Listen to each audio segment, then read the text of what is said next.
Asmenybės ypatingų gebėjimų ugdymas. Žmogus savo vidinėje būsenoje turi paslėptų ypatingų gebėjimų. Parapsichologija tai sritis, kuri atskleidžia šios gebėjimus. Tai turi būti daroma teisingai ir sąmoningai. Tam darbui žmonės turi būti paruošti.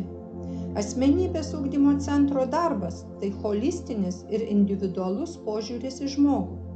Bazinėme mokymosi lygmenyje žmonės įgyja pradinių žinių, kur dėmesys kreipiamas į jų sveikatos stovį ir pasveikimą.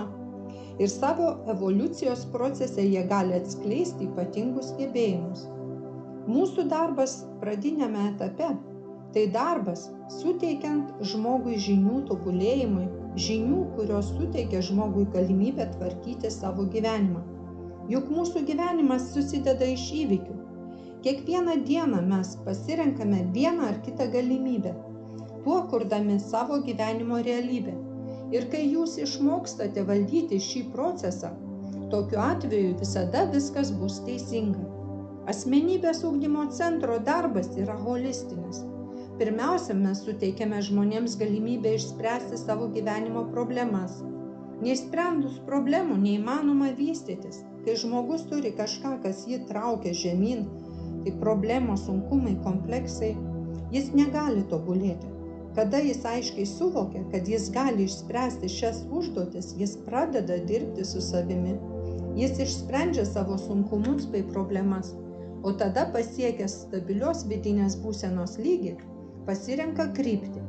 Todėl pas mus asmenybės ugdymo centre save atranda verslininkai, gydytojai, kūrybingi žmonės, menininkai ar kitokie žmonės.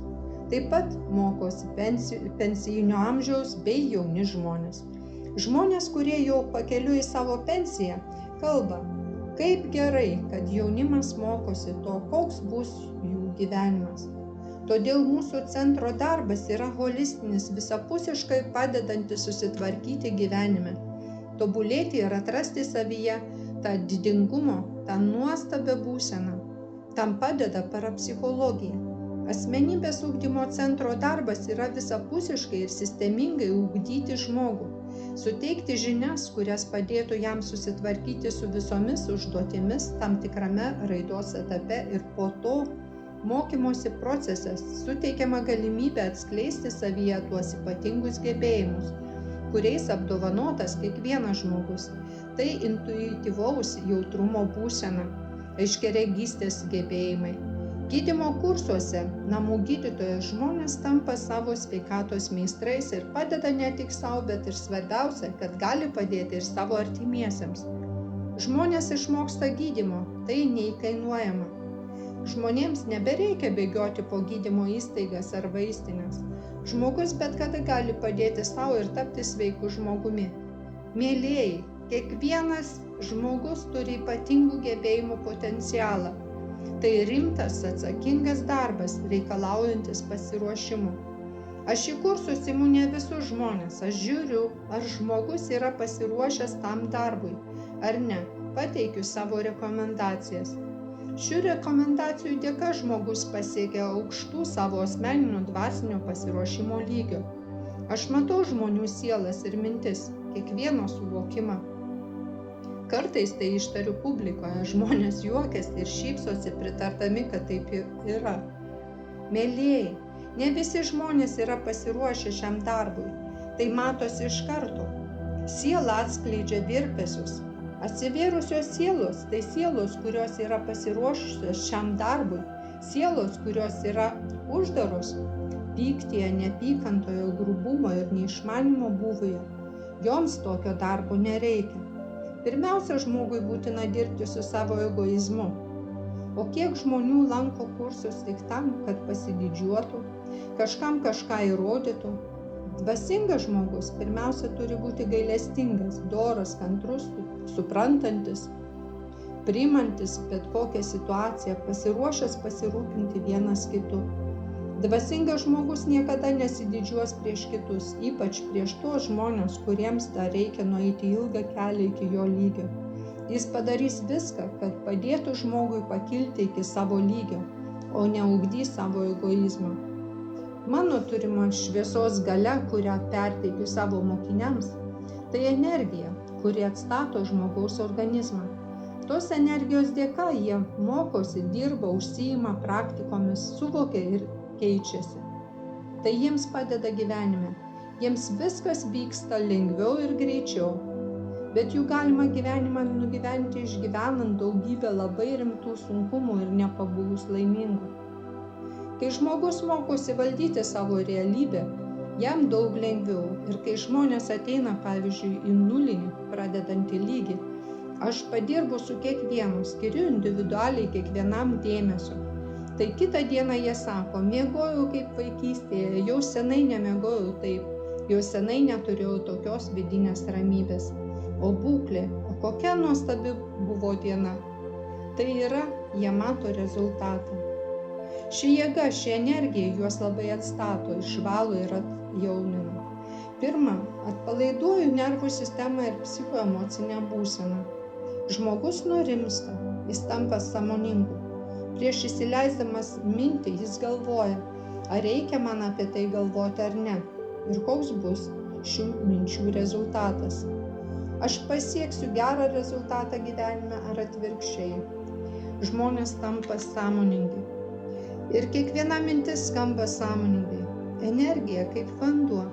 Reikia nuolat save papildyti, atstatyti, palaikyti šią būseną, lavinant save praktikomis. Ir tada jūs visada būsite aukštame lygyje. Gyvenimas tai amžinų pokyčių procesas. Šiandiena nebus panašiai vakar dieną, tai bus skirtingos dienos. Gyvenime visada yra pokyčiai. Kai jų nekontroliuojate, sąmoningai nevaldote, atsiduriate chaose. Išmokite valdyti savo gyvenimą. Tai nėra lengva, bet tai yra įmanoma. Darbas, kuriuo užsiėmė pas mus besimokantis, jų išsireiškimu yra malonus darbas. Jie džiaugiasi pergalėmis. Kai stengiasi, tau sekasi, pradedi tikėti savimi.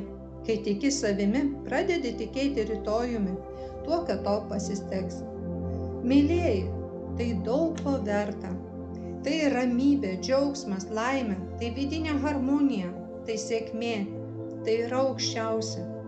Savo darbą organizuoju taip, kad išmokyčiau žmonės visko ir užsidirbti, ir būti turtingais, ir tuoktis, nes tai yra visas jų gyvenimas, tai ir yra realybės procesai. Tada, kada mano mokiniai pradeda valdyti savo realybės procesus, jie tampa nepriklausomi. Mokydama žmogų vedu jį iki tam tikro lygio, o po to jie tampa savarankiški, nepriklausomi, pavyzdžiui, kitiems žmonėms. Kiti žmonės tai matydami nori to paties. Čia negalima suvaidinti. Tai yra arba nėra.